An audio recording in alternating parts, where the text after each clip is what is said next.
नमस्कार विद्यार्थी मित्रांनो, कसे आहात? मजेत ना? मजेतच राहायला हवं. मी सुशांत तुमचं स्वागत करतो भारताच्या अमेझिंग एज्युकेशनल प्लॅटफॉर्मवर, ज्याचं नाव आहे फिजिक्सवाला. राईट. जन्माष्टमी झालीत, गोपाळकाला झाला आणि समोर बाप्पा पण येऊन राहिलेले आहेत. राईट. तर हा जो येणारा वीक किंवा हा एक जो 15 दिवसाचा काळ आहे तो खूप ऑसम जाणार आहे. राईट. ज्या वेळेची अख्खं महाराष्ट्र वाट पाहत असतो बाप्पाच्या आगमनाची, है ना, ते सगळे लोकांची इच्छा जी आहे त्याच पूर्ण होणार आहे, है ना. तो हम सब इस गणेश चतुर्थी के वक्त क्या करेंगे बेटा? एक रेजोल्यूशन करेंगे कि आने वाली जो एग्जाम है उसके लिए हम फोकस रहेंगे, लेकिन गणेश चतुर्थी भी एंजॉय करेंगे, बाप्पा की सेवा करेंगे. डेफिनेटली घर में, जिंदगी में मंगलमय होने वाला है. राइट. चलो, तो आज हम देखेंगे अभियान 2.0 का लेक्चर, जिसका नाम है दैट इज साउंड. यानी हम एक चैप्टर देखने वाले हैं जिसका नाम है बेटा साउंड. ठीक है. तो साउंड ये एक इंपॉर्टेंट चैप्टर है हमारे बोर्ड के लिए. ठीक है. और सीईटी के लिए एज वेल. ठीक है. क्योंकि इसके कंसेप्ट जो है वो हमको superposition of waves, wave optics यहाँ पे हमको देखने के लिए मिलता है. इनफैक्ट इलेक्ट्रोमैग्नेटिक वेव्स की भी जब हम स्टडी करेंगे तो साउंड, यहाँ पे साउंड वेव का जो भी बेसिक्स रहेगा वो हमको सेम वहां पे काम में आने वाला है ना. तो अगर मान लो आपने यही क्लियर कर लिया तो फिर कोई दिक्कत ही नहीं है ना. हम ज्यादा डीप डिटेल में तो जाएंगे नहीं, बट ठीक है, जितना हमको इंपॉर्टेंट है बोर्ड के लिए, ठीक है, और सीईटी के लिए उतना हम यहाँ पे कवर करेंगे. राइट. जितना भी कंसेप्ट हमको लगता है. देखो, डेरिवेशन ना ही आपको बोर्ड में कोई पूछने वाला है और ना ही कोई सीईटी में पूछने वाला है. तो smart way of study is what, concept को अच्छे से समझ लो. यही चीज आपको आने वाले एग्जाम्स में, यानी आपकी डेफिनेटली 11th की एग्जाम होगी. ठीक है. कोई कॉलेजेस में, मैक्सिमम जगह तो नहीं होती है, बट स्टिल जहां होती है वहां पे भी आप बहुत अच्छे से परफॉर्म करोगे अगर आप इस चैप्टर को बराबर से कर लो तो. राइट. चलो, तो देखते हैं साउंड वन शॉट पे हम क्या क्या देखने वाले हैं. तो यहां पे इतने टॉपिक्स है बेटा जो हम कवर करने वाले हैं. That is intro. ठीक है. उसके बाद टाइप ऑफ वेव्स, फिर common properties of all waves. ठीक है. फिर characteristics of progressive waves. Okay.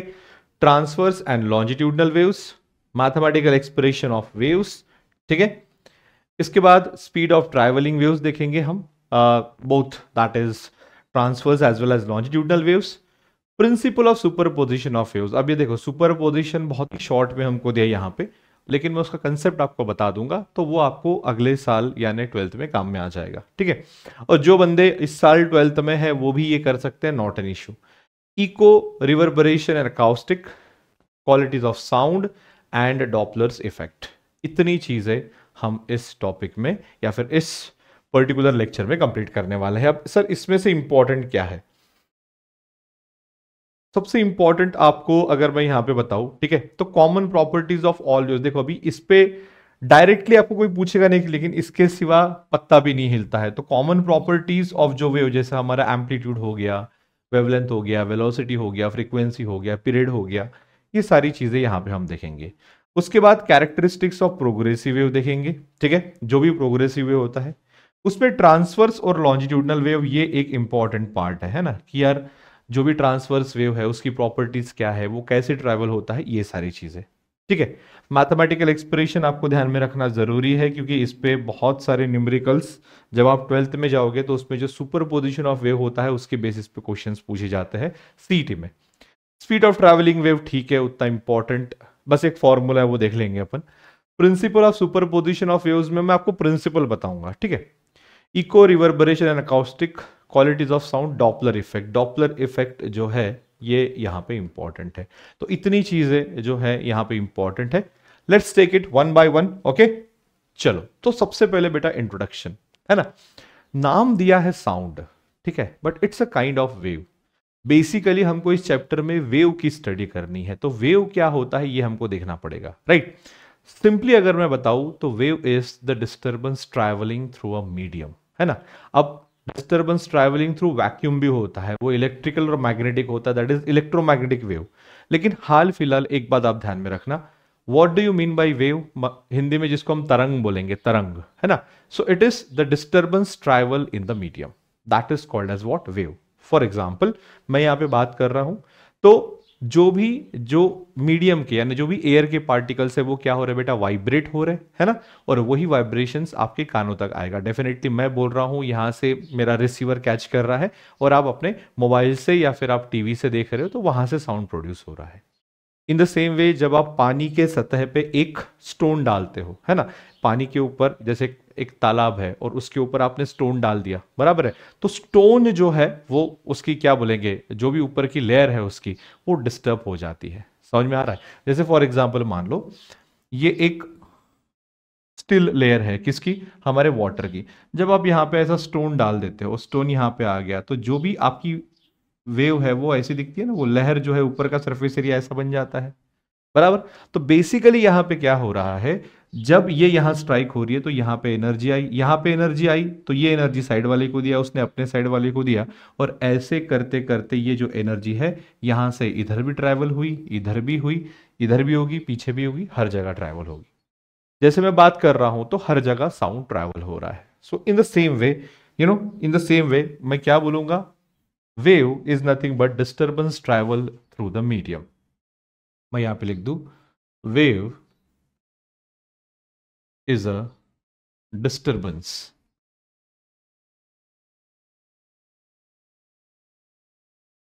है ना, डेफिनेटली वो एनर्जी से क्रिएट होगा। Wave is a disturbance travelled through the medium.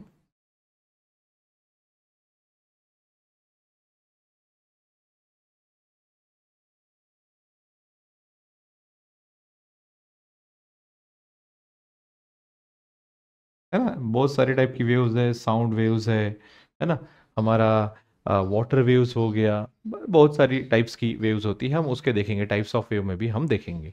तो नॉर्मली जब कभी भी वेव हमारे सामने आती है तो हमको बस एक ही क्या बोलते हैं, एक ये दिखती है लाइक दिस, है ना। So this is called as what, wave. अब सर ये ऐसा कैसे होता है, ये ऐसा कैसे होता है, ये हमको नहीं समझते, ये ऐसा ऐसा क्या है, बराबर। सपोज करो, ठीक है, मैं यहाँ पे हूँ और मेरे प्यारे प्यारे बच्चे जो है वो यहाँ पे बैठे हुए हैं और पढ़ रहे हैं मेरे से, क्लियर है। अब देखो, जैसे मैं बात करूंगा तो ये जो एयर पार्टिकल्स है ना, ये यहां से जो आपके कानों तक आ रहे हैं एयर पार्टिकल्स, है ना, ये जो एयर पार्टिकल्स है ये क्या होंगे, डिस्टर्ब होंगे। यानी जैसे मैंने बोला तो ये वाला पार्टिकल डिस्टर्ब होगा, ठीक है। वैसे साउंड तो लॉन्जिट्यूडनल वेव होता है, लेकिन मैं बस आपको समझाने के लिए बता रहा हूं, ध्यान में रखना, ठीक है। तो मैं जैसे बात किया तो ये पार्टिकल का मीडियम जो है वो डिस्टर्ब हो गया ऐसे, यानी ये ऐसे ऐसे वाइब्रेट होने लग गया। फिर उसके साइड का थोड़ा सा कम इससे होगा वाइब्रेट, उसके साइड का थोड़ा सा कम इससे वाइब्रेट होगा। ऐसा क्यों, क्योंकि आपने यहां पे ज्यादा किया ना, तो ये ज्यादा वाला जो है ये ऐसे ट्रैवल करते करते यहां जाएगा, बराबर है। तो एक्चुअल में कैसा होता है, जो पास के पार्टिकल होते हैं वो थोड़े से ज्यादा वाइब्रेट होते हैं, जैसे फॉर एग्जाम्पल ये इतना ज्यादा वाइब्रेट हो जाएगा, थोड़ा सा दूर वाला कम होगा, और थोड़ा सा वाला और कम होगा, और ये बहुत ही कम होगा। लेकिन जब ये सामने जाएंगे तो ऐसी ही पैटर्न जो है आपको देखने को मिलेगा कि यार छोटा बड़ा है ना, ये लाइक दिस। तो ये जो है इसका आपने आउटलाइन निकालो, so that will be what, your wave, है ना। So this is called as what, your wave. एक simple, this is called as your wave. एक सिंपल तरीके से मैंने आपको समझाने के लिए बताया कि जब भी पार्टिकल का मीडियम डिस्टर्ब होता है तो उसका जो आउटलाइन निकालेंगे हम, that is your sine wave, या फिर वो जो ऐसी डायग्राम आती है, that is your wave. Okay, so this is what, your wave. I hope this is clear. So this जो भी एम्पलीट्यूड है ये वो अपन सामने देखेंगे। तो basically wave is a disturbance travel through the medium and sound is a kind of wave, है ना। मैं यहां पे एग्जांपल लिख देता हूं, एग्जाम्पल साउंड वेव, क्योंकि साउंड ही हमको चैप्टर में देखना है बेसिकली, ठीक है। इतना ध्यान में रखो, दैट इज इनफ। सामने देखेंगे टाइप्स ऑफ वेव्स। तीन टाइप का वेव्स है, पहला मैकेनिकल वेव, दूसरा इलेक्ट्रोमैग्नेटिक वेव, और तीसरा मैटर वेव्स, है ना। अब मैकेनिकल वेव्स ऐसी वेव होती है जिनको ट्रैवल होने के लिए मीडियम की जरूरत होती है, जैसे एयर हो गया, वाटर हो गया, ये मीडियम की जरूरत है। इलेक्ट्रोमैग्नेटिक वेव को मीडियम की जरूरत नहीं है क्योंकि वो इलेक्ट्रिकल और मैग्नेटिक डिस्टर्बेंस से चलती है ना। तो जिसको ये लगेगी, मीडियम लगेगी, दैट इज मैकेनिकल वेव। जिसको मीडियम नहीं लगेगी that is non mechanical wave. उसका एग्जांपल ईएम वेव, यानी वही ईएम वेव हम बोल सकते हैं। तो यहाँ पे आप देख सकते हो a wave is said to be mechanical if a material medium is essential for its propagation. ये देखो, मटेरियल मीडियम इज इसेंशियल, ये बात आप ध्यान में रखना, material medium is essential. Example of this types of waves are water waves, waves along a stretch string, seismic wave, sound wave. Seismic wave बोले तो ये अपनी अर्थक्वेक वाली वेव्स हो गई, ठीक है। Waves along a stretch string यानी कौन सी, आप ऐसी स्ट्रिंग को स्ट्रेच करो जैसे गिटार का स्ट्रिंग होता है, बीच में प्लग करो तो वहां से जो है वेव पास होती है, that is also what your mechanical waves. वहां पे मीडियम क्या है, स्ट्रिंग है, ये बात ध्यान में रखना। उसके बाद EM waves. EM waves क्या? These are generated due to periodic vibrations in the electric and magnetic fields, and this wave can propagate through material media. However, material medium is not essential, है ना? Material medium is not essential for their propagation. This will be studied in chapter 13. हम सामने जो chapter देखेंगे 13 में, उसमें ये चीजें आपको पूरी मिलेगी। सीधी सी बात है, जिसको मटेरियल मीडियम एसेंशियल है वो मैकेनिकल, जिसको नहीं है वो इलेक्ट्रोमैग्नेटिक वेव्स। इसको नॉन मैकेनिकल वेव्स भी कहा जाता है। आखिरी है मैटर वेव्स। वेव्स जब भी कोई एक पार्टिकल ट्रैवल हो रहा है उससे एसोसिएटेड जो भी वेव है that is called as your matter waves. जैसे फॉर एग्जांपल इलेक्ट्रॉन बहुत हाई स्पीड से चलता है, बराबर है, तो जब इलेक्ट्रॉन चलता है तो उससे एसोसिएटेड एक वेव होती है, उसे बोलते हैं मैटर वेव्स। ये बात ध्यान में रखना। ये हम dual nature of radiation and matter में देखेंगे 12th स्टैंडर्ड, है ना। आप एकलव्य की जब आप सीरीज देखोगे तो आपको वो भी क्लियर हो जाएगा। तो there is always a wave associated with any object if it is in motion, such wave are matter waves. एक सिंपल एक्झाम्पल तुम्हाला सांगतोय मी, की जसं फॉर एक्झाम्पल पाण्यात आपण समोर जातो, बरोबर, तर पाणी असं असं होत जातं बघा, या साईडनं असं बाहेर निघतो। मग जेव्हा तुम्ही मोशनमध्ये असता ना, तेव्हा तुमचा जो मीडियम आहे तो डिस्टर्ब होऊन त्याच्यामध्ये वेव क्रिएट होते, अशा वेवला म्हणायचं matter wave. I hope this is clear, है ना। सो यहाँ पे हमने 3 टाइप के वेव्स को क्लियर कर लिया। पहला कौन सा, मैकेनिकल वेव, दूसरा इलेक्ट्रोमैग्नेटिक वेव, और तीसरा हमारा मैटर वेव्स। नेक्स्ट चलेंगे common properties of wave. Common properties of wave यानी क्या, जितनी भी वेव्स है उनमें एक कॉमन प्रॉपर्टीज होंगी, कुछ कॉमन प्रॉपर्टीज होगी, उसको हम यहां पे देखेंगे, बराबर। तो जब कभी भी वेव मीडियम से ट्रैवल होती है तो मीडियम के पार्टिकल्स को क्या करती है, डिस्टर्ब, बराबर। जब कभी भी वेव ट्रैवल होगी मीडियम से तो वो क्या करेगी, मीडियम के पार्टिकल को डिस्टर्ब करेगी, बराबर। तो अगर मान लो ये मीडियम का पार्टिकल है और इसके ऊपर जब एक डिस्टर्बेंस आ गया, है ना, तो वो जो है वो कुछ ऐसी वाइब्रेट होने लग गई। एक सेकेंड, हाँ, ये पार्टिकल इधर गए यहां तक, फिर यहां तक आया, फिर इधर गया, फिर यहां तक आया, बराबर। अब हमको पता है ना, अगर नहीं भी पता होगा तो मैं यहां पे बता देता हूं। ये जो पोजीशन होता है इसे बोलते हैं मीन पोजीशन। मीन पोजीशन यानी क्या, कि जहां पे वो रेस्ट पे होता है शुरुआत में, जब वहां पे डिस्टर्बेंस नहीं होता तो वहां पे होता है। और जब डिस्टर्बेंस आ गया तो सबसे ज्यादा, है ना, जब डिस्टर्बेंस आ गया तो सबसे ज्यादा डिस्प्लेसमेंट यहां से कितना होगा, यहां तक होगा, राइट। तो सबसे ज्यादा displacement from the mean position क्या होगा, आपका एम्पलीट्यूड। यानी बेसिकली इस एक्सट्रीम पोजीशन को मैं यहां पे इसको ए और इसको -a बोल सकता हूं, है ना। सीधी सी बात है, जब एक पार्टिकल का मीडियम डिस्टर्ब होता है तो वो अपने मीन पोजीशन से, यानी अपने वो ओरिजिनल पोजीशन से जितना दूर जाके वापस आएगा, फिर वापस दूर जाएगा, फिर वापस आएगा, तो वो जितना दूर वाला जो चीज है ना उसे बोलेंगे एम्पलीट्यूड। तो यहां से भैया यहां तक आएगा, इससे इधर ज्यादा गया होता तो यहां तक, यानी यहां से यहां तक एम्पलीट्यूड हुआ होता, लेकिन वो यहां से यहां तक आ रहा है, फिर यहां से यहां तक आ रहा है। तो मीन पोजीशन से जितना ज्यादा डिस्प्लेस होगा, maximum displacement from the mean position, उसे बोलेंगे हम एम्पलीट्यूड। तो amplitude of a wave motion is the largest displacement of a particle of the medium through which wave is propagating from its rest position, और इसका जो भी unit होता है वो होता है मीटर, है ना। तो यहां पे आपको दिख रहा है, this is what the maximum displacement of the particle from the mean position, है ना। तो मैं यहां पे लिख दूं हियर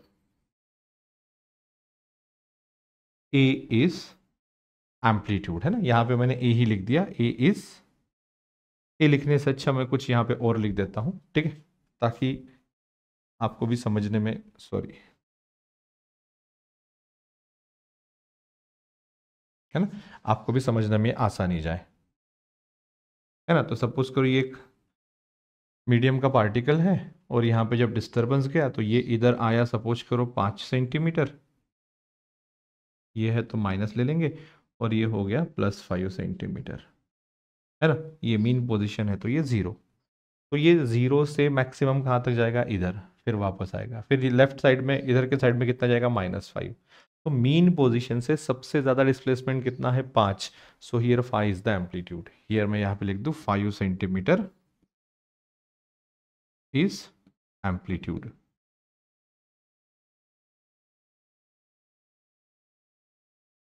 ठीक है, सिंपल।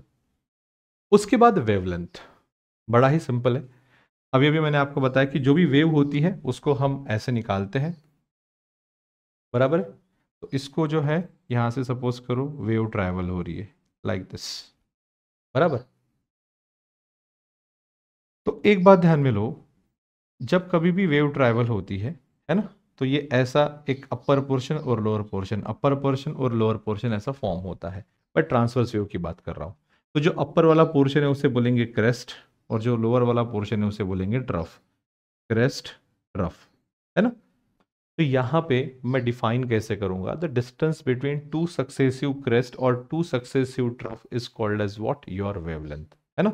तो यहां से लेके या तो यहां तक का डिस्टेंस पकड़ो, या फिर यहां से लेके यहां तक का डिस्टेंस पकड़ो, इसे क्या बोलेंगे हम, इसे बोलेंगे हम lambda, that is what the wavelength, है ना। यहाँ पे देखो लैम्बडा दिया गया है।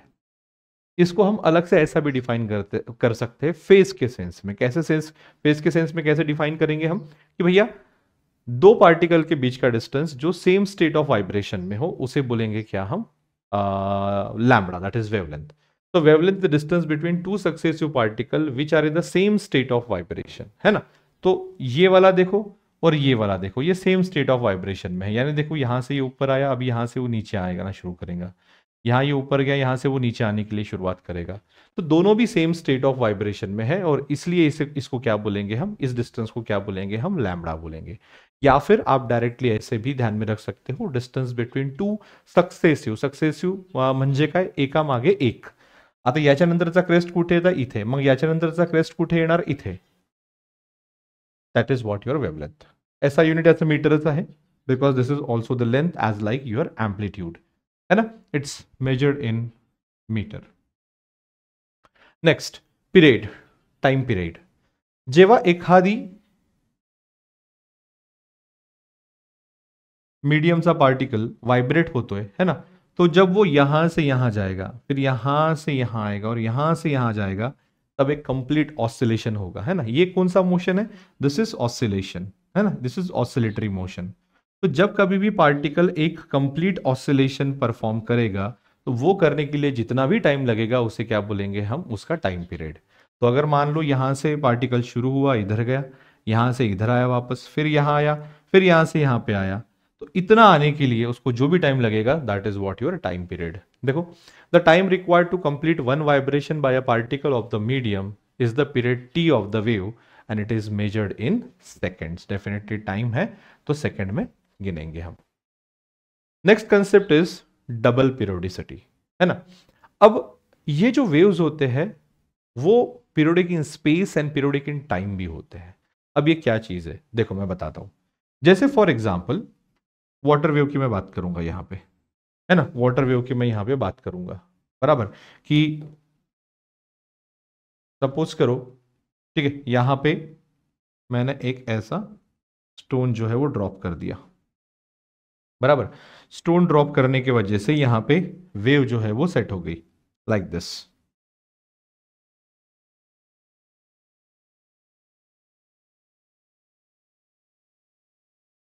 क्लियर है, यहां पे क्या हो गया बेटा, वेव जो है ये हमारी सेट हो गई। अब हो गई बराबर, हाँ चलो हो गई। अब कैसे हो रहा है, ये वेवलेंथ, ये यहां से यहां तक वेवलेंथ हो गया, ये यहां से यहां तक वेवलेंथ हो गया। तो हर लैम्बडा डिस्टेंस पे आपको क्या मिलेगा, क्रेस्ट ही मिलेगा। हर लैम्बडा डिस्टेंस पे क्या मिलेगा, क्रेस्ट ही मिलेगा। आप बोलोगे सर वो तो मिलना ही है, अब वो नहीं भी मिल सकता है, जरूरी नहीं है। जब डैम्पिंग ऑसिलेशन होता है तो नहीं मिलता है, बात ध्यान में रखना, ठीक है। छोड़ो इसको, इतना ध्यान में रखो आप कि जब कभी भी एक पार्टिकल मीडियम का वाइब्रेट होता है तो वो, या फिर जब एक वेव जो है एक मीडियम से गुजरती है तो वो पीरियोडिक इन स्पेस और पीरियोडिक इन टाइम होती है। ऐसा कैसा कि एक पर्टिकुलर टाइम के बाद वो खुद को रिपीट करती है और एक पर्टिकुलर स्पेस के बाद भी वो खुद को रिपीट करती है। अब आप देखो, मान लो यहां से वेव शुरू हुई, है ना, यहां से जो है वो वेव शुरू हुई, ठीक है, और ये जो है चल रही है सामने, ये चल रही है सामने, ये चल रही है सामने, ये चल रही है सामने, लाइक दिस। बराबर क्लियर है? अब कैसा,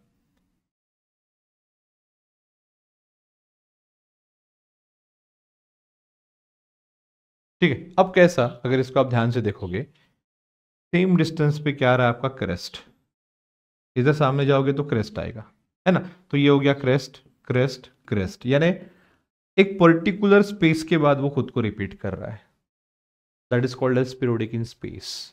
दूसरा, मान लो यहां पे t is equal to 1 second होगा, तो यहाँ पे आपको 2 सेकंड पे अगर ये दूसरा मिल रहा होगा तो डेफिनेटली आपको ये 3 सेकंड पे मिलेगा, ये 4 सेकंड पे मिलेगा। क्यों? क्योंकि वेव जो है यहाँ से शुरू हो रही है, तो यहाँ से यहाँ पे जाएगा, मान लो इस टाइम पे 1 सेकंड हो गया है, फिर यहाँ से होके यहाँ तक आ रही है तो यहाँ पे 2 हो गया, फिर यहाँ से यहाँ तक हो गया तो 3, फिर यहाँ से यहाँ तक जाएंगे तो 4। बोलने का मतलब स्पेस के, एक पर्टिकुलर स्पेस के बाद और एक पर्टिकुलर टाइम के बाद ये खुद को रिपीट करती है, इसलिए इसको डबल पीरियोडिसिटी बोलते हैं, यानी periodic in space and periodic in time. देखो, wave possess double periodicity. At every location, the wave motion repeat itself at equal interval of time. Hence, it is periodic in time. है ना? Similarly, at any given instant, the form of wave repeats at equal distances. Hence, it is periodic in space. In this way, wave motion is doubly periodic phenomena, that is periodic in time and periodic in space. तो जो मैंने बताया वो वही है। Repeat itself at equal interval of time. ये देखो, ये एक part repeat itself at equal interval of time, okay, and repeat at equal distances, ठीक है, hence it is periodic in space. तो ये बात जो है वो आप ध्यान में रखना है। नेक्स्ट है फ्रीक्वेंसी। फ्रीक्वेंसी बहुत इजी है। अगर मान लो ये पार्टिकल है मीडियम का और ये मान लो यहां पे डिस्टर्बेंस आ गया तो ये ऑसिलेट हो रहा है, बराबर, तो 1 सेकंड में जितना ऑसिलेशन कंप्लीट करेगा that is your what, frequency. यानी अगर मान लो 1 सेकंड में यहां जाके वापस यहां तक आ रहा है तो फ्रीक्वेंसी एक ही होगी, क्योंकि 1 सेकंड में एक ही ऑसिलेशन कंप्लीट किया। लेकिन अगर 1 सेकंड में, है ना, लेकिन अगर 1 सेकंड में यहां से यहां जाएगा, फिर यहां आएगा, फिर यहां जाएगा, फिर यहां आएगा, फिर यहां जाएगा, फिर यहां आएगा, ऐसे करते करते मान लो उसने 4 से 5 ऑसिलेशन कंप्लीट कर लिए, तो फ्रीक्वेंसी जो है इस केस में हो जाएंगी 4 या फिर 5। तो आपको यहां पे सीधा सीधा दिया है क्या, कि frequency of a wave is the number of vibration perform by particle during each second, each second, है ना। सो फ्रीक्वेंसी का यूनिट जो है वो हर्ट्ज होता है और उसको ऐसा लिखा जाता है। फ्रीक्वेंसी एन से डिनोट की जाती है, N is equal to 1/t, that is reciprocal of time period होता है। ठीक है, ये बात ध्यान में रखना, ये फॉर्मूला इंपॉर्टेंट है ना, ये फॉर्मूला जो है ये इंपॉर्टेंट है।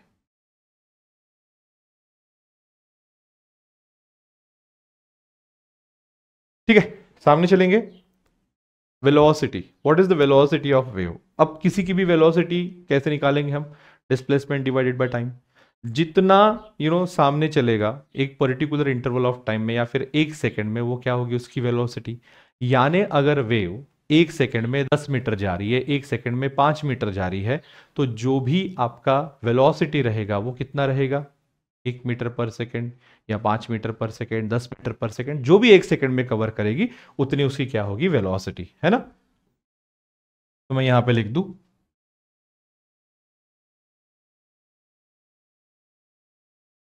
It is nothing but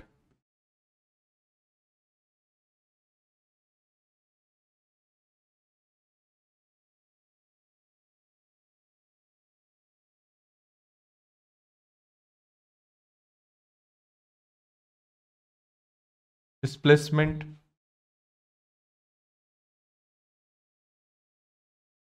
travelled by wave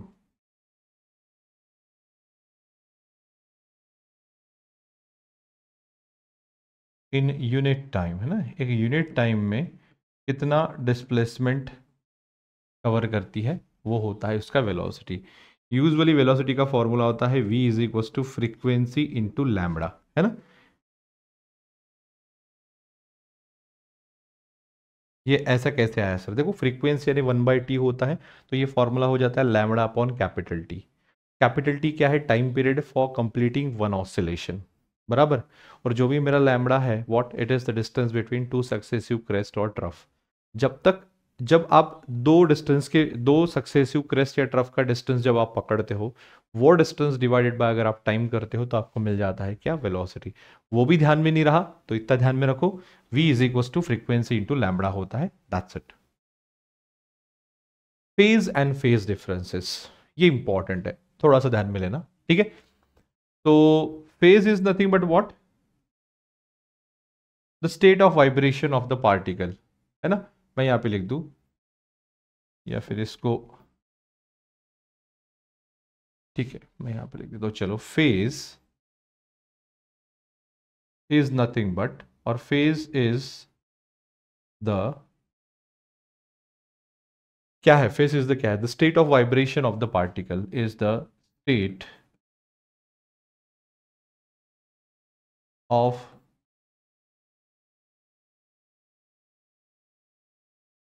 vibration of particle. कौन से स्टेट में है? मैं बताता हूँ। आप बोलोगे सर सॉलिड, लिक्विड या गैस? नहीं नहीं, ऐसा कुछ नहीं। ठीक है, ये अब मैं आपको बताता हूँ स्टेट कैसा होता है। लाइक अगर मान लो ये ऐसी वेव जा रही है, बराबर, है ना। ये जा रही है आपकी ऐसी वेव, ओके। थोड़ा सा एक मिनट ऊपर ले लेता हूँ, ज़्यादा ही ऊपर हो गई, अभी ठीक है शायद, राइट। हाँ ठीक है, अभी जो है ये मेरी ऐसी वेव जा रही है, ठीक है। अब जो भी पार्टिकल्स है, मैं ज़्यादा नहीं लूंगा, 2-3 ही लेता हूँ, ठीक है। ये 3 ले लिया मैंने, सेम यहाँ पे भी 3 ले लेता हूँ, सेम यहाँ पे भी 3 ले लेता हूँ, ठीक है। 3-3 पार्टिकल लेता हूँ। तो अब देखो ये वाला जो पार्टिकल है वो ऐसा ऊपर गया है, ये वाला पार्टिकल भी ऊपर गया है, ये वाला पार्टिकल भी ऊपर गया है, ये पार्टिकल नीचे आया है, ये यहाँ पे नीचे आया है, ये यहाँ नीचे आया है। सेम वैसा ये यहाँ जाएगा ऊपर, ये यहाँ जाएगा ऊपर, ये ऊपर, ये आएगा नीचे, ये भी आएगा नीचे, ये आएगा नीचे। अब आप ध्यान से देखो, इस पार्टिकल की, इस पार्टिकल की और इस पार्टिकल की स्टेट ऑफ वाइब्रेशन अलग अलग है। क्यों? क्योंकि ये यहाँ तक ही पहुंचा है, लेकिन ये यहाँ पहुंच गया है और ये यहाँ पहुंच गया, तो तीनों का स्टेट अलग अलग है ना। सेम ऐसे ही देखो यहाँ पे, ये तो इन तीनों से अलग है, क्यों? क्योंकि ये तो ऊपर जा रहे और ये तो नीचे आ रहे, लेकिन फिर भी इन तीनों में भी डिफरेंस है। क्यों? क्योंकि ये यहाँ तक आ रहा है, ये यहाँ तक आ रहा है और ये यहाँ तक आ रहा है। आप बोलोगे सर इसका और इसका या फिर इसका और इसका तो मेरे को लेंथ सेम दिख रहा है। फर्क है, कैसा? ये अभी ऊपर जाएगा, देखो ये ऊपर जाएगा, है ना, लेकिन ये जो है ये कम होते होते आ रहा है, ये बढ़ेगा। अभी थोड़ी देर के बाद देखो, अभी ये कम हो गया, अब ये डिस्टरबेंस सामने जाएगा तो ये बढ़ेगा, ये और कम हो जाएगा, इस तरीके से। या फिर जो भी आपको पिक्चर में दिख रहा है वैसे ध्यान में रखना, that is what your phase. Phase is the state of vibration of the particle. यहां पे आपको दिख रहा है अलग अलग पार्टिकल के अलग अलग है, लेकिन मैं बोल सकता हूं कि ये वाला जो पार्टिकल है, कौन सा? ये वाला पार्टिकल और ये वाले पार्टिकल के दोनों का स्टेट ऑफ वाइब्रेशन कैसा है? सेम। तो इसको क्या बोलते हैं? लैम्बडा। याद करो मैंने कहा था क्या, कि the distance between the two particle in the medium, और हाँ, the distance between the two successive particles having same phase, that is called as what your lambda. तो ये हो गया इसका phase, that is the state of vibration of a particle. अब phase difference क्या होगा? दो पार्टिकल के फेज के बीच का डिफरेंस। यानी अगर मान लो इसका और इसका मुझे डिफरेंस निकालना है, तो इसका फेज माइनस इसका फेज करना पड़ेगा, that's it, that is what your phase and the phase difference, है ना। तो मैं यहां पे लिख दूं what is the difference in the state of vibration of the particles is called as the phase difference. मैं ऐसा लिख सकता हूं यहां पे, ठीक है। So this is what your phase, मैं यहां लिख दूं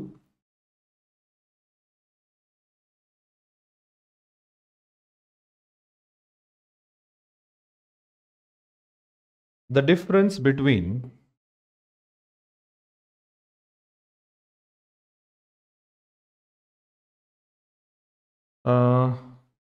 the difference between the state of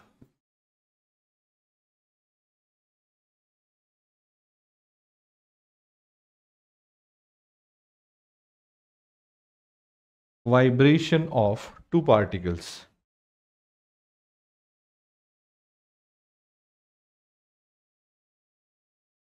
है ना, दो पार्टिकल के बीच का फेज यानी उसके स्टेट का difference, the difference between the state of vibration of the two particles is called as phase difference, है ना। ये चीज ध्यान में रखो। यहां तक जो है आई थिंक कि हमारी properties, common properties of all wave है। और यहां तक अगर आपने अच्छे से कर लिया तो आपके जितने भी क्या बोलूंगा मैं, छोटे मोटे चीजें हैं, कंसेप्ट है, वो क्लियर हो जाएंगे। ठीक है, एक बार रिवाइज करो इसको।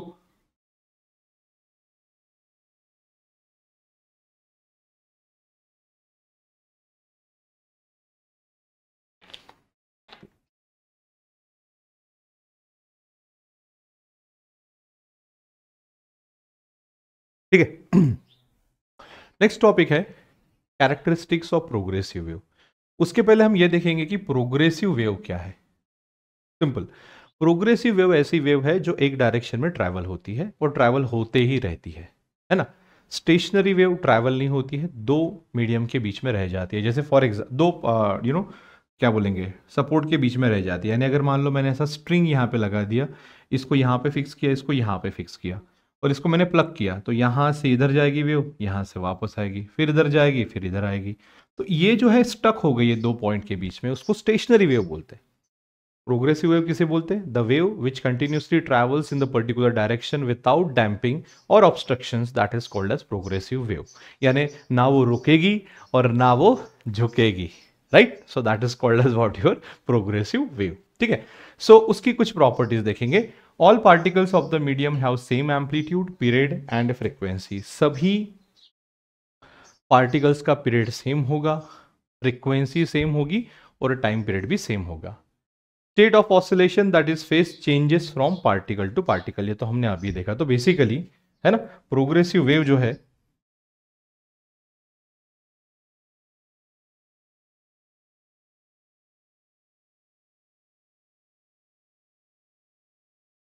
ठीक है, मैं उसको ऐसा निकाल सकता हूँ सेम जैसा मैंने इसके पहले भी निकाला कि भैया ये चल रही है, सामने चल रही है, रुक नहीं रही है, हाँ, रुकेगा नहीं और झुकेगा नहीं, ये बात ध्यान में रखना, है ना।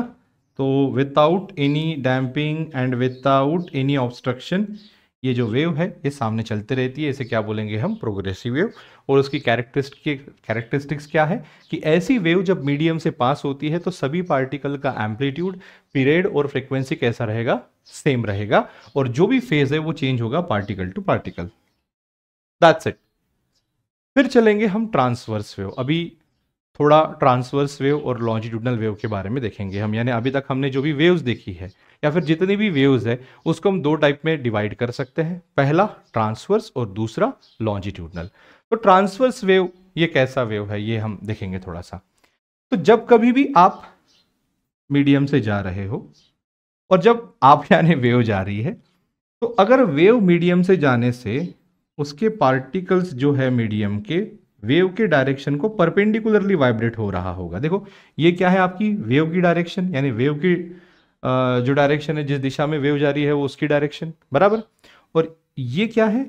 मीडियम के पार्टिकल जो क्या हो रहे हैं? वाइब्रेट।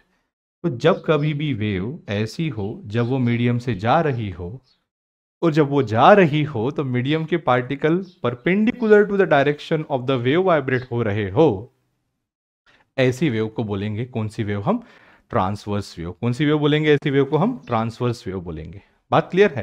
ये देखो, a wave in which particle of the medium vibrates in a direction perpendicular to the direction of the propagation of wave is called as transverse wave. कैसा है? देखो सेम। सर क्या सर एक ही डायग्राम निकाल रहे हो? अभी एक ही डायग्राम है भैया, क्या करूं मैं, है ना। तो मान लो ये जो मैंने वेव निकाली यहाँ पे, है ना, तो ये हो गई वेव की डायरेक्शन, है ना, this is what wave direction. और इसके पार्टिकल जो है इस वेव के डायरेक्शन को कैसे वाइब्रेट हो रहे हैं बेटा? परपेंडिकुलरली वाइब्रेट हो रहे हैं, आप यहाँ पे देख सकते हो, है ना। So this is your wave direction.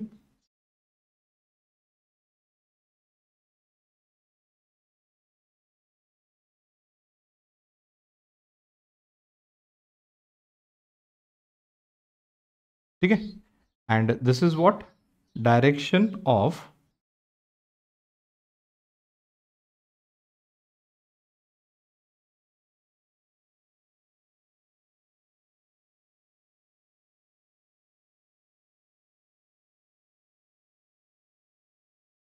Particle of medium.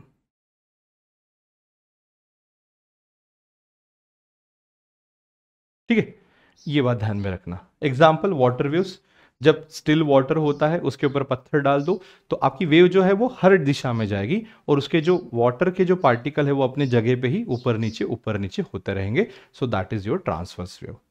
कुछ कैरेक्टरिस्टिक्स देखेंगे, वैसे तो सारे ही कैरेक्टरिस्टिक्स टेक्स्ट बुक से उठाए मैंने, वो इसलिए क्योंकि आपको पढ़ने के लिए हैंडी जाएंगे।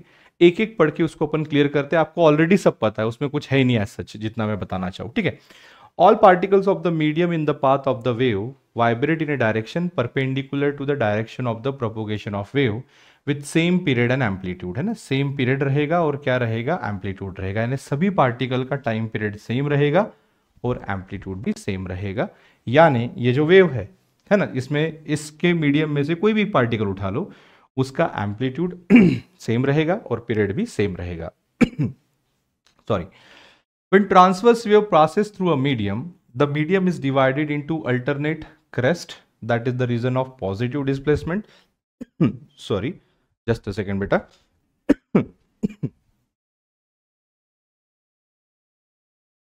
Okay, तो second point देखते हैं यहाँ पे, when transverse wave passes through a medium, the medium is divided into alternate crests, that is the region of positive displacement, and troughs, that is the region of negative displacement. तो ये जो मैंने आपको यहाँ पे बताया था कि ये ऊपर वाला हो जाता है क्रेस्ट, है ना, और ये नीचे वाला हो जाता है ट्रफ, है ना, ये वही है बराबर।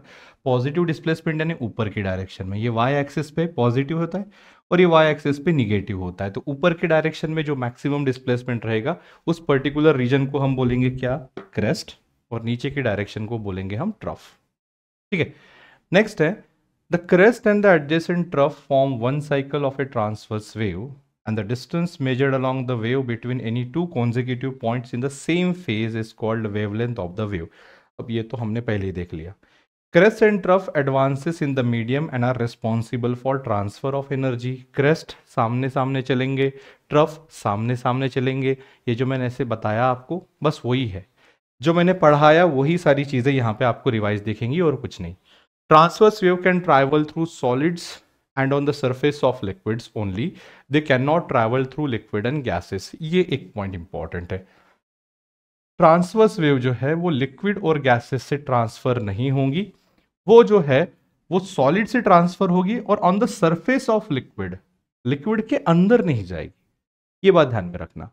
इलेक्ट्रोमैग्नेटिक वेव्स ट्रांसवर्स वेव होते हैं लेकिन उनको मटेरियल मीडियम की जरूरत नहीं होती। जैसे हमने 3 टाइप के वेव्स देखे, पहला मैकेनिकल जिनको मीडियम की जरूरत होती है, दूसरा इलेक्ट्रोमैग्नेटिक वेव जिनको मीडियम की जरूरत नहीं होती, लेकिन इलेक्ट्रोमैग्नेटिक वेव भी ट्रांसवर्स होती है। कैसे कि अगर मान लो ये अगर मान लो ऐसी तुम्हारी वेव आ रही है सामने, बराबर है, तो ये magnetic electric field, magnetic field electric field, आप देख सकते हो इलेक्ट्रिक फील्ड ऐसी ऐसी वाइब्रेट होगी, मैग्नेटिक फील्ड ऐसी ऐसी वाइब्रेट होगी, तो वहां पे भी प्रोपोगेशन को परपेंडिकुलरली वाइब्रेट हो रही है, इसलिए वो भी क्या हो जाती है आपकी ट्रांसवर्स वेव।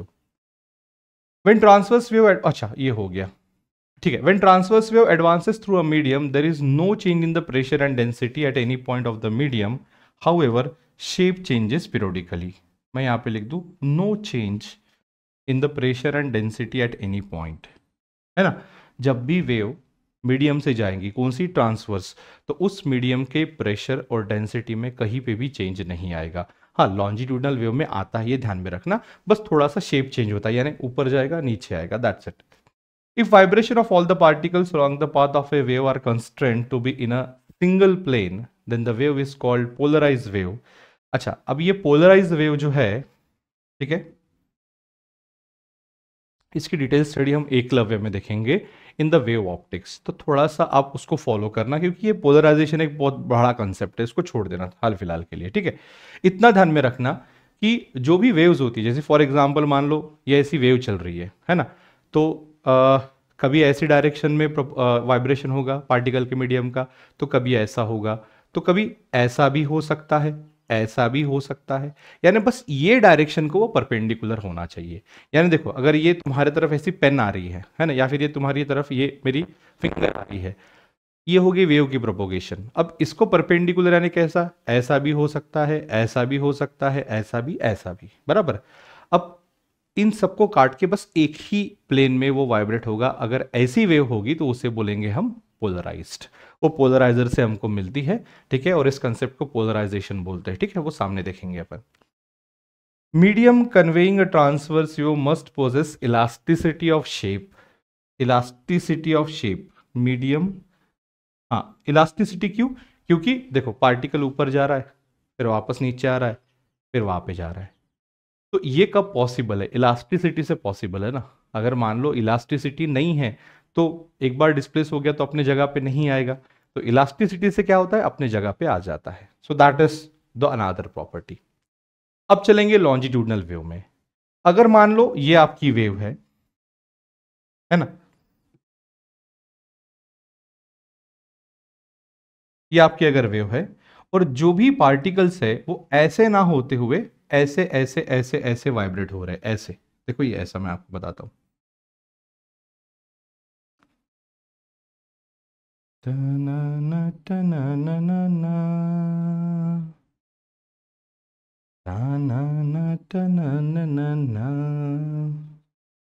किसको पता चली ये म्यूजिक? कोई बता सकता है ये म्यूजिक कौन सी है? चलो जल्दी बताओ। हाँ हाँ, बताओ बताओ बताओ।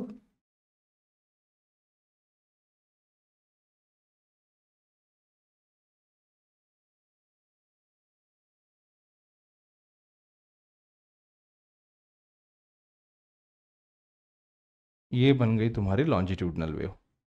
ठीक है, यहाँ पे आप देख सकते हो बेटा, कहीं कहीं पार्टिकल जो है वो दूर है, कहीं पास है, फिर दूर है, फिर पास है, फिर दूर है, फिर पास है। तो जहाँ पे पार्टिकल दूर दूर है उसे बोलेंगे हम रेयरफैक्शन, और जहाँ पे पास पास है उसे बोलेंगे कॉम्प्रेशन। तो compression rarefaction, compression rarefaction, compression rarefaction, ऐसी चीज़ें होती है हमारी लॉन्जिट्यूडनल वेव में, है ना। और हमारे ट्रांसवर्स वेव में कैसी होती है बेटा? Crest trough, crest trough. वहां पे मीडियम के पार्टिकल वेव प्रोपोगेशन को परपेंडिकुलरली वाइब्रेट होते हैं, यहां पे मीडियम के पार्टिकल वेव प्रोपोगेशन को पैरेलली वाइब्रेट होते हैं, ऐसे, राइट। देखो, a wave in which particle of the medium vibrate in a direction parallel to the direction of the propagation of wave is called longitudinal wave. Sound waves are the longitudinal wave. ये तो मैंने आपको पहले ही बताया था। कुछ properties same as the the transverse wave, ये तो पहला ही है, डेफिनेशन है, इसको छोड़ दो। When longitudinal wave passes through a medium, तो मीडियम डिवाइड हो जाती है रीजन्स ऑफ अल्टरनेट कॉम्प्रेशंस और रेयरफैक्शंस, ठीक है, जो अभी मैंने आपको बताया था। Compression is the region where the particles of the medium are crowded, जहां पे पास पास होते हैं दैट इज कॉम्प्रेशन, और जहां दूर होगा उसे बोलेंगे हम रेयरफैक्शन। तो जहां कॉम्प्रेशन होता है वहां हाई प्रेशर होता है, और जहां रेयरफैक्शन होता है वहां क्या होता है बेटा? लो प्रेशर होता है ना। दैट इज द मीडियम रेयरिफाइड, ठीक है, लो प्रेशर, ये बात ध्यान में रखना। A compression and adjacent rarefaction form one cycle of longitudinal wave, and the distance measured along the wave between any two consecutive points having the same phase is called as wavelength of the wave, same as the earlier. For the propagation of longitudinal wave, the medium should possess the property of elasticity of volume, है ना। वहां पे क्या था? Elasticity of shape था, rather, है ना, elasticity of shape था, यानी शेप अपनी जगह आ जाना चाहिए। और यहां पे है वॉल्यूम, यानी वॉल्यूम जो है अगर डिस्टॉर्टेड हो गया तो अपनी जगह आ जाना चाहिए, है ना। So that is about elasticity of volume. Hence the longitudinal waves can travel through solid, liquid and gas, तीनों इससे ट्रैवल होती है, व्हाट? योर लॉन्जिट्यूडनल वेव, है ना। The compression and rarefaction advances in the medium same as the earlier. When the longitudinal wave advances through a medium, there are periodic variation in the pressure density along the path of wave and also with time. तो यहाँ पे जो है there will be a variation in the pressure and the density, और क्यों ना हो? क्योंकि कहीं कहीं मीडियम के पार्टिकल्स क्राउडेड होंगे तो कहीं कहीं दूर चले जाएंगे, तो वहां पे प्रेशर का डिफरेंस तो आना ही आना है, सिंपल सी बात है ना। Longitudinal wave cannot be polarized as the direction of vibration of particles and direction of propagation of wave same और parallel. इसको पोलराइज नहीं कर सकते क्योंकि वो सेम डायरेक्शन में चलती है जो कि वेव में चलती है. तो these are some of the. Next is the mathematical expression of a wave. तो जो भी हमारी वेव है उसका एक मैथमेटिकल एक्सप्रेशन होता है जिसको मैं यहाँ पे अभी आपको लिख के दिखा रहा हूँ. ठीक है, एक पॉजिटिव एक्स एक्सिस की तरफ ट्रैवल होती है और एक निगेटिव. ठीक है, तो y is equals A sine a x minus omega T plus phi, है ना. ये प्लस माइनस फाई आप ले सकते हो, that is not an issue. ठीक है, तो ये जो भी आपको दिख रहा है दैट इज व्हाट योर के. ये के होता है k is equal to 2 pi by lambda, है ना. ओमेगा इज इक्वल टू हो जाता है आपका 2 पाई इंटू फ्रीक्वेंसी. ठीक है, phi is what the phase. Okay, and x is its distance from the origin. यानी अगर मान लो एक हाथ वेव ऐसी पॉजिटिव एक्स एक्सिस के डायरेक्शन की तरफ जा रही होगी, है ना, कुछ इस तरीके से, और यहां से एक पर्टिकुलर डिस्टेंस पे, यानी ये यहाँ ये डिस्टेंस ये हो गया आपका x. तो x डिस्टेंस पे जो भी पार्टिकल है उसका कितना डिस्प्लेसमेंट होगा फ्रॉम द मीन पोजीशन, यानी ये चीज़ आपको दिख रही है ना. तो ये एक्सप्रेशन देगा आपको उसकी value. In the same way अगर मान लो मैं y is equals A sine के X plus omega T plus five में यहाँ पे लिख दूँ, है ना. तो ये आपका एक्सप्रेशन हो जाता है कौन सा, that is the wave travelling in the negative x axis, direction of the negative x axis. ठीक है, तो इसका जो डायग्राम है वो इसके अपोजिट डायरेक्शन में बनेगा. जैसे फॉर एग्जांपल ये मैं इसको यहाँ रख देता हूँ, वेव जो है वो ऐसी ट्रैवल हो जाएगी इधर ये डायरेक्शन में.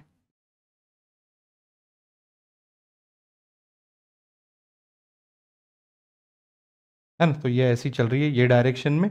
प्लस है तो निगेटिव एक्स एक्सिस, माइनस है तो पॉजिटिव एक्स एक्सिस में यहाँ पे लिख देता हूँ, यहाँ पे पॉजिटिव एक्स एक्सिस. ठीक है, और ये जो है ये चलेगी निगेटिव एक्स एक्सिस, है ना, पॉजिटिव एक्स एक्सिस और नेगेटिव एक्स एक्सिस. बाकी के और डब्ल्यू ये जो है वो सेम. तो this is the mathematical expression of the wave. Expression ध्यान में रखो, इसके ऊपर के जो भी क्वेश्चंस होते हैं वो आपको अगले साल एकलव्य में डेफिनेटली मिलेंगे, या फिर आप अभी भी देख सकते हो सुपरपोजिशन ऑफ वेव्स में ये डायरेक्ट इक्वेशन यूज करके उसको सॉल्व किया जाता है. Right, so that is mathematical expression of a wave. बस आप वेव के एक्सप्रेशन ध्यान में रखो, दैट इज इनफ. यानी क्वेश्चंस विल बी लाइक कि आपको ऐसा दिया रहेगा y is equal to five sine, then k की जगह 2 पाई एक्स माइनस मान लो 2 पाई टी प्लस फाइव अगर दिया है तो आपको पूछेगा लैम्बडा क्या है ना, आपको पूछेगा एम्पलीट्यूड क्या है, ये सारी चीज़ें आपको पूछेगा. तो सीधी सी वेव है, सीधी सी बात है, आप वहाँ पे डायरेक्ट वैल्यू है a is equal to five है तो एम्पलीट्यूड कर देना. k is equal to 2 pi by lambda है, k का वैल्यू 2 पाई दिया है तो लैम्बडा 1 हो जाएगा, या sorry 2 pi by lambda is equal to 2 pi, तो जो भी आपका लैम्बडा है यस वो 1 हो जाएगा. बराबर. तो the speed of transverse wave अभी देखेंगे. स्पीड ऑफ ट्रांसवर्स वेव की हम डायरेक्ट फॉर्मूला लिखेंगे, speed v is equal to under root of T by m, है ना. ये क्या है सर, देखिए ये अगर मान लो एक स्ट्रिंग है, स्ट्रिंग को स्ट्रेच किया गया है विथ टेंशन टी और इसका मास पर यूनिट लेंथ है m. पर यूनिट लेंथ मध्ये यानी क्या, हर मीटर का कितना उसका वेट है, that is mass per unit length, है ना. तो under root of T by M क्या देगा आपको, velocity of the transverse wave. इतना ध्यान में रखना. ठीक है, that is enough, that is the velocity of transverse wave. Velocity of longitudinal wave v is equal to बन जाता है under root of p by rho, है ना. p क्या है, यहाँ पे प्रेशर है, रो क्या है, यहाँ पे डेंसिटी है ना. प्रेशर एटमॉस्फेरिक प्रेशर जिस भी मीडियम से जा रहा है वो, और यहाँ पे क्या बोलेंगे, ये जो आपका रो जो है that is what your density. इसको थोड़ा सा करेक्ट किया गया है, लैप्लेस ने करेक्ट किया है और उन्होंने यहाँ पे ग्यामा डाल दिया, that is adiabatic ratio P upon rho. Gamma is equal to cp by cv होता है।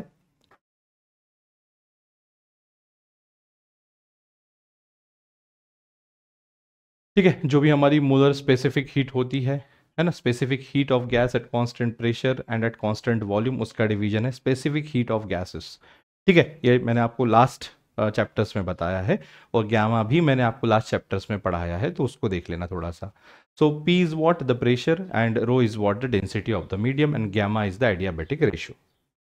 फाइन, चीजें हमने ऑलरेडी देख ली है, इसलिए इसको मैं एक्सप्लेन यहाँ पे नहीं कर रहा हूँ। ठीक है, speed of sound in gas, liquid and solids. देखो, एयर में 0 डिग्री सेल्सियस पे कितना है, 331। एयर पे 20 डिग्री सेल्सियस पे कितना है, 343, है ना। हेलियम में 965, हाइड्रोजन में 1284 मीटर पर सेकेंड। तो आप यहाँ पे देख सकते हो सबसे ज़्यादा यहाँ पे स्पीड का देखो स्टील में, है ना। तो आपको गैसेस, लिक्विड्स एंड सॉलिड्स के बीच में थे, तो आप देखो यहाँ पे जो स्टील दिख रहा है दैट इज 5941 मीटर पर सेकेंड। देखो, आप स्टील को बहुत दूर रहो, है ना, वहां पे ऐसे कान लगा के रखो, यानी ये ऐसा स्टील है, ऐसा कान लगा, और उधर से किसी को ऐसे टक से मारने के लिए लगाओ, आपको जल्दी से आवाज सुनाई में आएगा, because it is very fast, है ना। So that is what your speed of sound in liquids, solids and gases. अब चलेंगे factor affecting speed of sound. Now there are various factor like pressure, temperature, density which effects the speed of the sound. मैं यहां पे लिख दूं the factor like,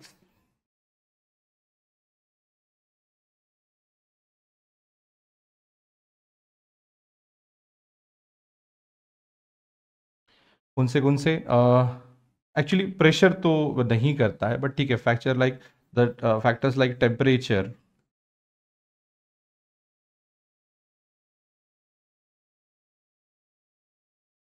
and density, है ना, importantly plays very important role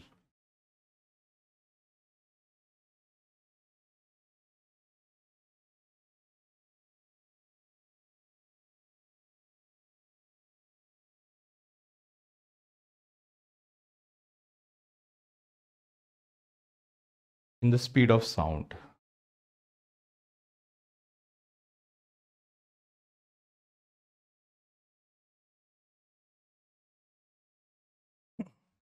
right, let's check. सबसे पहले effect of pressure on velocity of sound. Usually अगर आइसोथर्मल कंडीशन पकड़ी जाए, यानी अगर अपन ने टेम्परेचर कांस्टेंट पकड़ा जाए, तो प्रेशर का जो है यहाँ पे कोई क्या बोलेंगे, यहाँ पे कोई फर्क नहीं पड़ने वाला on your speed of what your wave, है ना। तो जो भी स्पीड ऑफ वेव है, ठीक है, ठीक है, तो यही है कि effect of pressure on velocity of sound ऐसा हो जाता है कि अगर मान लो आइसोथर्मल कंडीशन है ना, अगर क्या है आपका आइसोथर्मल कंडीशन है, यानी आपका टेम्परेचर अगर कांस्टेंट है, so there will be no change in the variation, sorry in the sound velocity if there is a change in the pressure. तो मैं यहाँ पे लिख दूँ under isothermal condition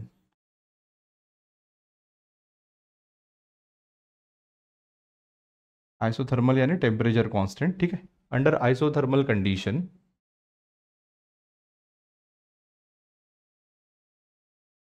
pressure has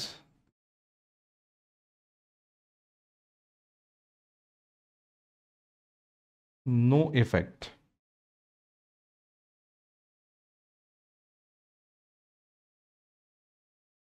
on velocity of sound।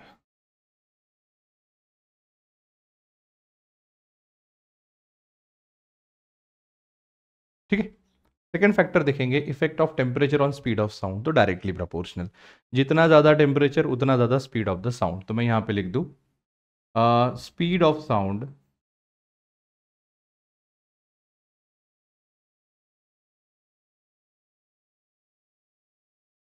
is directly proportional to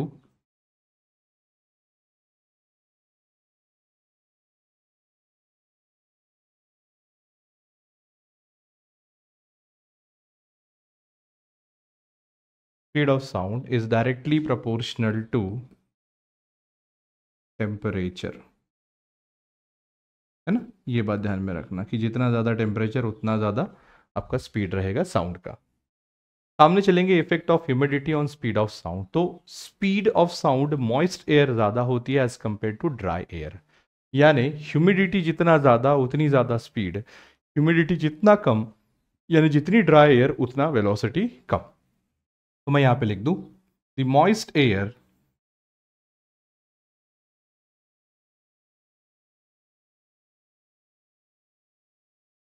as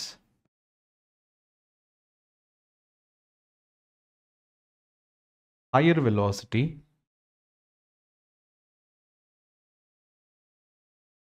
than dry air। यहाँ पे आपको formulas भी दिए होंगे लेकिन उतना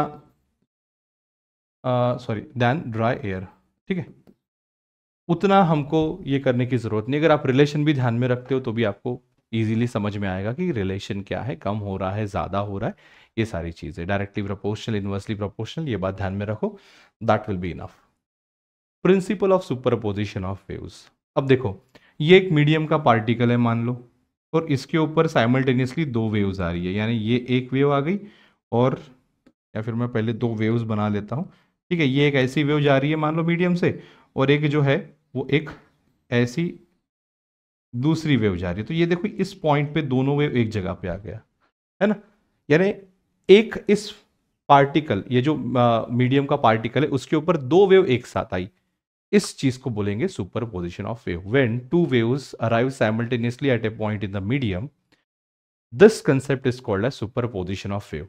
अब जब दो वेव्स यहां पे आएगा तो ये वेव अपना डिस्प्लेसमेंट प्रोड्यूस करेगा, ये वेव अपना डिस्प्लेसमेंट प्रोड्यूस करेगा, और जो भी रिजल्टेंट डिस्प्लेसमेंट रहेगा वो उसका वेक्टर सम रहेगा। तो that is the principal of superposition. मैं यहां पे बता दूं क्या, व्हेन दो या दो से ज्यादा भी हो सकते हैं, व्हेन टू और more than two waves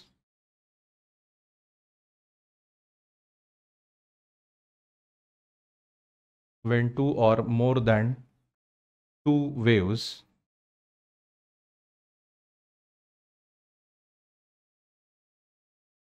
arrives simultaneously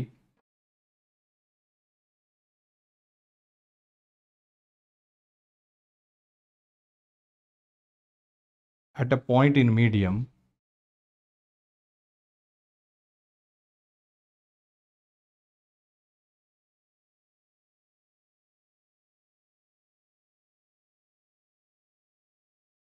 each wave produces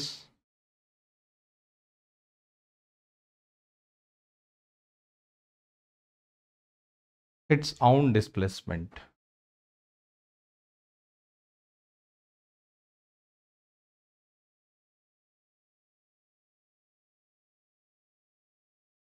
independent to the other।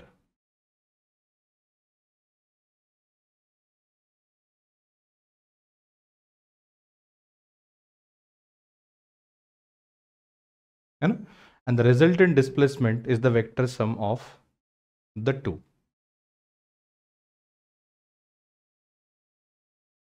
and the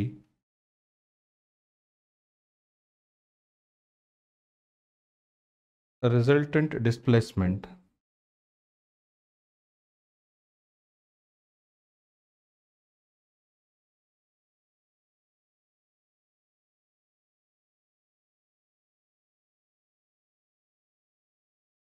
is the vector sum of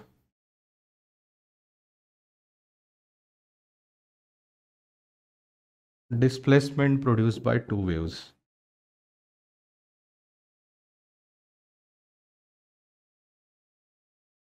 to और मोर वेव्स रादर, ठीक है, मैं यहाँ पे टू लिख देता हूँ, vector sum of the displacement produced by waves कर देता हूँ, ठीक है, ताकि दोनों के लिए वैलिड रहेगा, ठीक है। That is the principal of superposition of waves. सामने चलेंगे इको। अभी देखो ये चीज़ें बहुत ही नॉर्मल है, बहुत ही यूजुअल है, आपको पता है कि इको क्या होता है, साउंड का रेपिटेशन। जब आप एक पर्टिकुलर डिस्टेंस से दूर रहोगे, है ना, जब आपकी वॉल्स यहाँ पे रह जाती है बहुत दूर, यानी एक हिल से दूसरे हिल की तरफ आप बोलोगे तो आपकी तरफ वो वापस आता है, so that repetition is called as what, echo. मैं यहाँ पे नहीं लिखूंगा, that will be your homework, ठीक है। So the repetition of the sound after the particular interval, that is called as what, echo. बाद में चलेंगे हम रिवर्बरेशन। कभी कभी देखो आप हॉल में जाते हो तो आपको एग्जैक्ट इको सुनाई में नहीं आता, आपका खुद का आवाज जो है वो ऐसा लंबा सुनाई में आता है ना। जैसे मैं ऐसा बोलूंगा कि हेलो, है ना, तो वो हेलो ऐसा सुनाई में आएगा। क्यों पता है? क्योंकि अगर मान लो डिस्टेंस 15 मीटर से कम हो तो जो आपका इको है यानी रिपीटेशन है वो इतना कम समय में हो जाता है कि आपको समझ में नहीं आता कि वो दूसरा साउंड है। तो जो आखिरी का जो एक स्वर क्या बोलेंगे, आखिरी का जो आवाज आता है बस वो खुद को रिपीट करता है या फिर लॉन्ग चला के लेके जाता है, उसको बोलेंगे हम रिवर्बरेशन। इतना ध्यान में रखना। इको डिस्टेंस ज्यादा, इको 15 मीटर से डिस्टेंस थोड़ा सा कम हो या फिर उसके रेंज में हो, दैट इज रिवर्बरेशन। ठीक है, so that is echo, that is reverberation.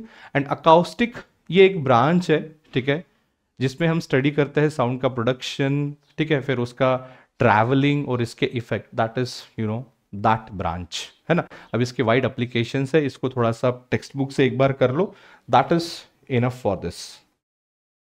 ठीक है, चलो मैं यहाँ पर लिख देता हूँ थोड़ा सा ब्लैंक स्लाइड छोड़ने से अच्छा। ठीक है, इको क्या? द रिपीटेशन ऑफ साउंड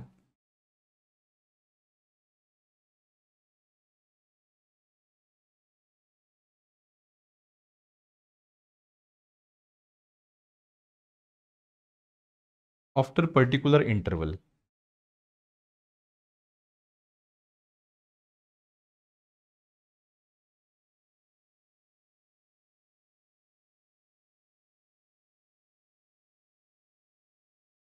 है ना, that is called as what? Echo. Reverberation, if distance between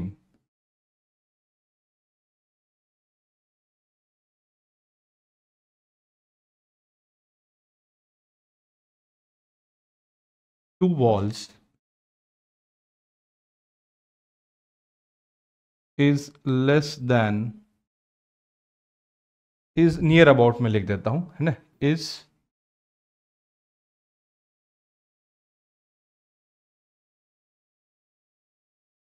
near to 15 metre, है ना, then prolonged, है ना, थोड़ा सा लंबा आवाज सुनाई में आता, then prolonged sound is heard, then prolonged sound is heard, called as a reverberation।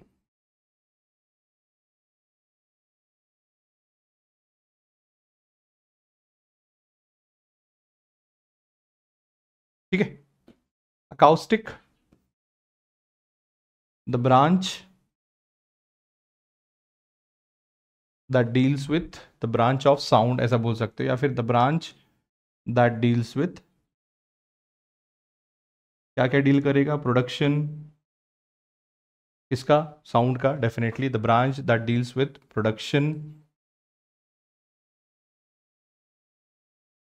Transfer and effect of sound.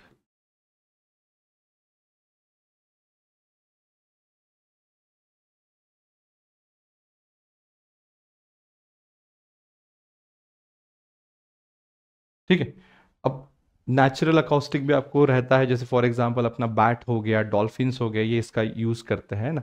तो इसका जो भी हमारा ये रहेगा, क्या बोलते हैं, हमारा साउंड का जो भी हमारा रिफ्लेक्शन है, ये सारी चीज़ों का वो यूज़ करके अपना पाथ डिसाइड करते हैं। यानी बैट जो है उनको दिखता नहीं है ना, वो सनलाइट का यूज़ नहीं करते, वो किसका यूज़ करते बेटा? वो यूज़ करते हैं हमारा इको का। ठीक है ना, कि यार जो जाएगा रिपीट आएगा, तो उसके हिसाब से वो अपना पाथ डिसाइड करते हैं। उसके बाद क्वालिटीज ऑफ साउंड, साउंड की अलग अलग क्वालिटीज़ है। देखो, जैसे हम कॉन्सर्ट में अगर जाते हैं तो कभी फ्रिक्वेंसी ज़्यादा होती है, यानी श्रिल आवाज़ कभी ज़्यादा होता है, तो कभी ऐसा लाउडनेस ज़्यादा होता है, बड़ा आवाज़ होता है। श्रिल बोले तो क्या, जैसा गर्ल्स का होता है ऐसा मधुर जिसको बोलते हैं, ऐसा श्रिल एकदम सा, है ना। बॉयज़ का थोड़ा सा ऐसा ब्रॉड आवाज़ होता है। ठीक है, तो ऐसी कुछ क्वालिटीज होती है। देखो, ऑडिबल साउंड और human response to sound, whenever we talk about audible sound, that matters is how we perceive it. This is purely a subjective attribute of sound waves. Major quality of sound that are of our interest are pitch, timbre and loudness. ठीक है, तो pitch क्या है ना, pitch बोले तो it depends on frequency, it depends on frequency of the sound. Girls की frequency ज़्यादा होती है, बॉयज़ की फ्रीक्वेंसी कम होती है। It depends on frequency of sound. जो श्रिल वाला इफेक्ट होता है ना, श्रिल ऐसा जैसा मराठीत हॅलो है ना, हॅलो ऐसा जो आवाज आता है, यानी ऐसा बारीक आवाज ज्यादा म्हणतो आपण है ना, that is what your this pitch. ठीक है, so that is it about the pitch. Timbre यानी साउंड का क्वालिटी। जैसे फॉर एग्जाम्पल कभी कभी टेलीफोन पे जब हम बात करते हैं तो कभी कभी कोई हमको पहचानता तो कभी हमको कोई नहीं पहचानता, है ना। तो एक क्वालिटी होती है साउंड की, एक आइडेंटिटी होती है साउंड की, जो हम पहचानते हैं सामने वाले की, that is called as what your timbre और द साउंड क्वालिटी, है ना। ठीक है, इसको आप देख लो एक बार। और लाउडनेस तो आपको पता है कि जितना आवाज ज्यादा होगा, है ना, उतना ज्यादा लाउडनेस, और जितना कम होगा उतना कम loudness, that is this. Now the main, okay, so the next topic is what your Doppler effect. Okay, अब ये डॉपलर इफेक्ट क्या है? देखो, जब कभी ट्रेन, अगर मान लो आप प्लेटफॉर्म पे खड़े हो और ट्रेन आपकी तरफ आ रही है, तो आपको उसका आवाज बढ़ते हुए लगता है। यूजुअली उसका आवाज उतना ही है, लेकिन आपको लगता है कि बढ़ रहा है। जब वो दूर जाती है तो आपको आवाज ऐसा लगता है कि कम हो रहा है। इट्स लाइक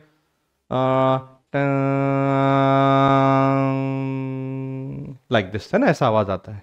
बराबर, ऐसा आवाज आपल्याला येतो, है ना, कधी वाढताना येतो, कधी जाताना येतो। हे कशामुळे असतं की जेव्हा ऑब्झर्वर आणि सोर्स ऑफ साऊंडमध्ये जेव्हा एक रिलेटिव्ह वेलॉसिटी असते, तेव्हा त्याच्या फ्रिक्वेन्सीमध्ये आपल्याला अपॅरेंट चेंज मिलता किंवा ऐकायला मिलता। जब कभी भी सोर्स ऑफ साउंड या फिर लिसनर या फिर दोनों अगर मोशन में होंगे, तो जो हमको फ्रीक्वेंसी सुनाई में आती है वो ओरिजिनल नहीं, वो कुछ और होती है, उसको अपरेंट फ्रीक्वेंसी बोलते हैं। That is called as what, Doppler's effect. तो डॉपलर्स क्या बोलते हैं बेटा, एक सिंपल वो फॉर्मूला देते हैं क्या, कि जो भी मुझे फ्रीक्वेंसी सुनाई में देती है एन इज इक्वल टू, वो होती है n not in bracket v plus minus v l upon v minus plus v l. अभी टेक्स्ट बुक में आपको बहुत सारे फॉर्मूले दिए, वो सबको छोड़ देना है, बस इसको ध्यान में रखना है। और इसको कैसे सॉल्व करने के लिए यूज करना है, देखो कभी क्या होता है, अगर मान लो ये सोर्स है ना, और ये लिसनर है। जब सोर्स और लिसनर, सॉरी, सोर्स लिसनर की तरफ मूव हो रहा है, यानी लिसनर बैठा हुआ है, सोर्स लिसनर की तरफ मूव हो रहा है, तो उस केस में वी एल जो है वो जीरो हो जाएगा, है ना। और सोर्स लिसनर की तरफ मूव हो रहा है तो फ्रीक्वेंसी हमको बड़ी सुनाई में आएगी, इसलिए डिनोमिनेटर कैसा होना चाहिए, छोटा, इसलिए यहां पे आएगा माइनस, सॉरी ये नीचे एस चाहिए, है ना। यानी अगर सोर्स मूव हो रहा है किसकी तरफ, लिसनर की तरफ, तो फ्रीक्वेंसी का क्या फॉर्मूला बोलेगा, n is equal to n not in bracket v is what, velocity of sound, v minus v s. अगर यही चीज सोर्स लिसनर से दूर जा रहा होता तो हमको फ्रीक्वेंसी कम सुनाई में आती है ना, नॉर्मली। तो उस केस में हम इस माइनस की जगह क्या ले लेंगे, प्लस ले लेंगे। अगर मान लो लिसनर जो है ये ऐसा जा रहा है, दूर जा रहा है ना, तो एन इज इक्वल टू हो जाता है n not in bracket v upon, listener नहीं, सोर्स ऐसा दूर जा रहा है, so v plus v s. अब अगर मान लो सोर्स एक जगह है, लिसनर उसके तरफ मूव हो रहा है, तो नीचे आएगा माइनस, दूर जा रहा है तो आएगा प्लस, दोनों पास आ रहे हैं तो ऊपर प्लस नीचे माइनस, दोनों दूर जा रहे हैं तो ऊपर माइनस नीचे प्लस। बस इतना ध्यान में रखना है, जो मैंने अभी बताया उसको रिवाइंड करके बार बार देखो, आपको पूरे फॉर्मूले मिल जाएंगे। ठीक है, तो मैं इसको यहां से हटा देता हूं, उतने फॉर्मूले लर्न करना इज नॉट द फिजिबल वे। ठीक है, बस आप इसको ध्यान में रखना है क्या, कि जब कभी भी आप इमेजिन करना कि जब कभी आपको लगता है कि फ्रीक्वेंसी बढ़ेगी, यानी पास आएगा तो फ्रीक्वेंसी बढ़ेगा, सीधी सी बात है, दूर जाएगा तो फ्रीक्वेंसी कम होगा। तो पास आएगा फ्रीक्वेंसी बढ़ेगा, अगर बढ़ती है तो ऊपर प्लस नीचे माइनस, अगर कम होती है फ्रीक्वेंसी तो नीचे प्लस ऊपर माइनस, बस काम खत्म। मैं यहां पे लिख दूं, the apparent change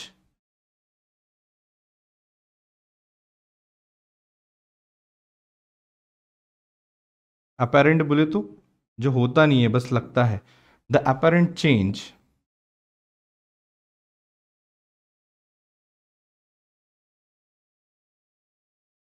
in the frequency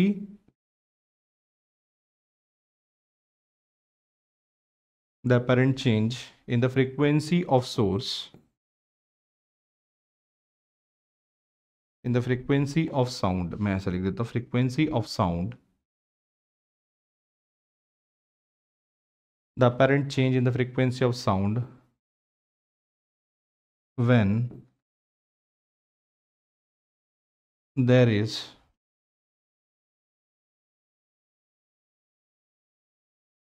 a relative motion between source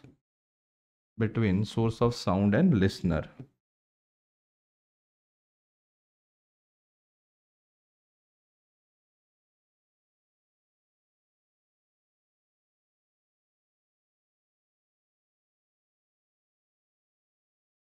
Is called as Doppler's effect.